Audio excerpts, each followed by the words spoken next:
The Sunday brunch looked perfect. The dining table was full of food. Everyone was smiling.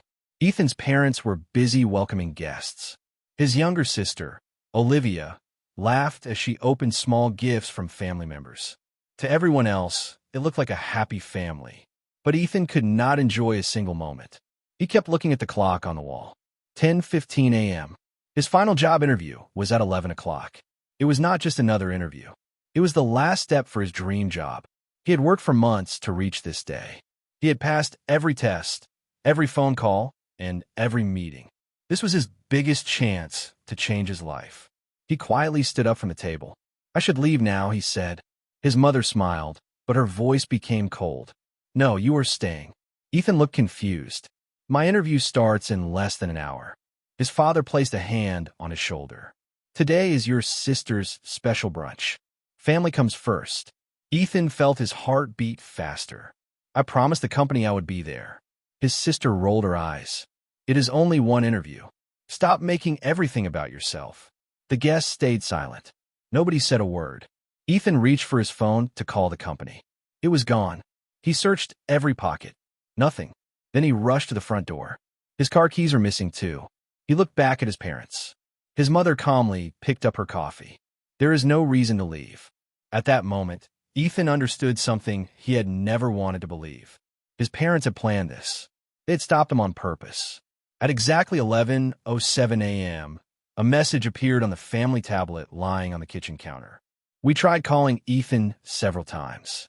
Since he did not attend his final interview, we have offered the position to another candidate."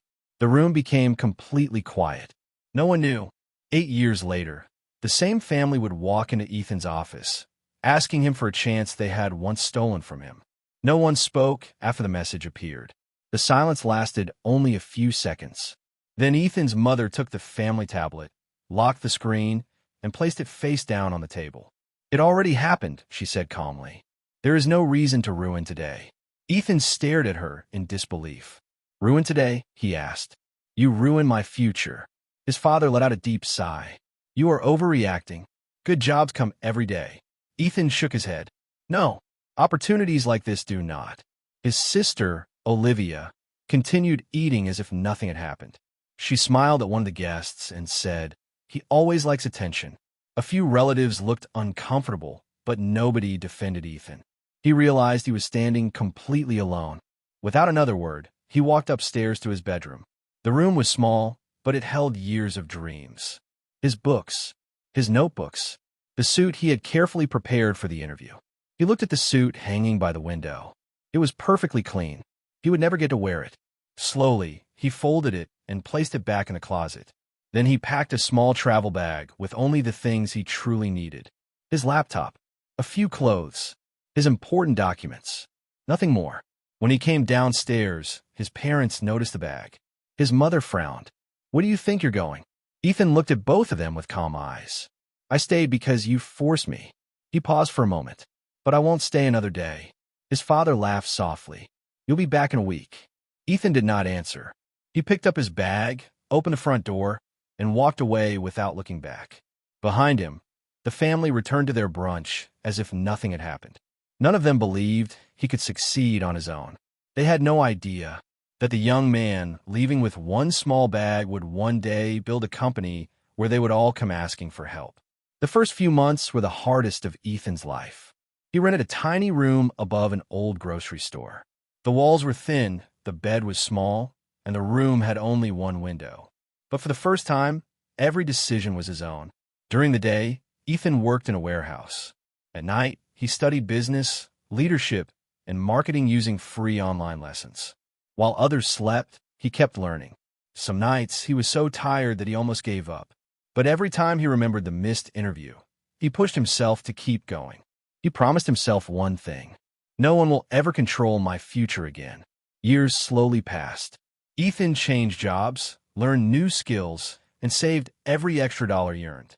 Instead of buying expensive things, he invested in himself. One day, an older business owner noticed Ethan's hard work. "You learn fast," the man said. "People like you don't stay employees forever." Those words stayed with Ethan. A year later, he started a small business from a rented office with only one desk. one laptop, and one client. The beginning was difficult. Some months, he barely made enough money to pay the bills. But he never stopped working. Little by little, more clients trusted him. His small company became a larger company. Then it became one of the fastest-growing businesses in the city. Meanwhile, back at his parents' house, nothing had changed. Olivia still expected special treatment. She left one job after another because every job was too difficult. Their parents always defended her. She just needs more time, they said, but time was running out. One rainy morning, Olivia opened her email and smiled. A successful company had invited her for an interview. She quickly accepted. She never looked at the name of the company CEO. If she had, she would have recognized it immediately. Olivia arrived at the company 30 minutes early. She stood outside the tall glass building and smiled. "This is finally my lucky break," she whispered. Inside, everything looked modern and professional. Employees walked through the halls with confidence. The reception area was quiet, clean, and busy. The receptionist greeted her with a warm smile. "Good morning. You must be Olivia." "Yes," she replied proudly. "You are here for the operations manager interview."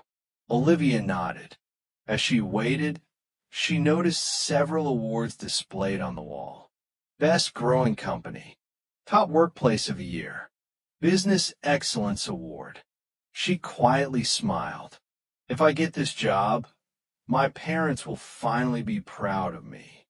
A few minutes later, the receptionist received a phone call. She looked at Olivia and said, "The CEO would like to meet you personally before the interview." Olivia felt excited. It must be a good sign, she thought. She followed the assistant down a long hallway. At the end of the hall was a large office with a wooden door. The assistant knocked softly. "You may come in." Olivia walked inside with confidence. The man sitting behind the desk slowly closed a file and looked up. For a moment, neither of them spoke. Olivia's smile disappeared. Her face turned pale. Ethan." He nodded politely. "Good morning, Olivia." She could hardly believe what she was seeing. The brother her family had ignored, the brother they believed would never succeed, was now sitting in the CEO's chair. Ethan stood up and offered her a handshake. His voice was calm. "Please have a seat. We have a professional interview to begin." Olivia's hands started shaking. For the first time in her life, she understood what real success looked like. And she also understood one painful truth. The opportunity she had been praying for now depended on the brother whose dream their family had once destroyed. Olivia slowly sat down across from Ethan. She could not look him in the eyes. The office was quiet. Only the sound of the clock filled the room. Ethan opened her resume and read it carefully. He did not show anger. He did not smile. He treated her like every other applicant. After a few moments, he looked up. "Tell me why you want this job." Olivia took a deep breath. I need a fresh start." Ethan nodded. "What skills can you bring to this company?" She answered each question as honestly as she could. The interview lasted almost 40 minutes. When it was over, Olivia finally spoke from her heart. "Ethan, I know I don't deserve your kindness." He remained silent. Tears filled her eyes. "I laughed when you missed your interview. I thought it was funny. I never imagined how much pain you felt. I was wrong. For years, I blamed everyone else for my problems. But today I understand something. I lost jobs because I never respected hard work."